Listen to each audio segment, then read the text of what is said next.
e il destino forse su quello non possiamo sicuramente fare calcoli, però almeno facciamo di tutto affinché i nostri ragazzi non debbano morire in questa maniera.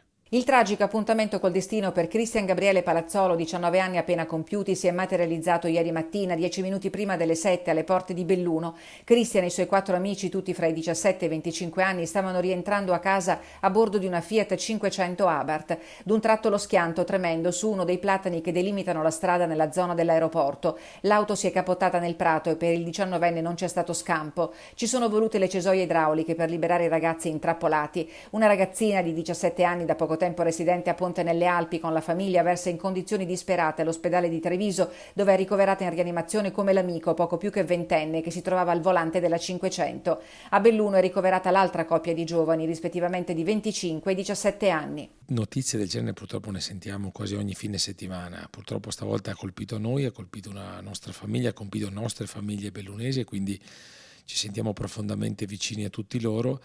Il primo cittadino di Longarone conosceva bene Cristian Gabriele Palazzolo, che lavorava nel settore edile e per diversi anni aveva militato nella squadra rugby Alpago. Lo vedevo quasi tutti i giorni passare insieme a fratello e altri amici e il mio pensiero va sicuramente a chi resta, ovviamente, quindi ai genitori, ai fratelli, agli amici, perché a 20 anni non si può morire in questa maniera.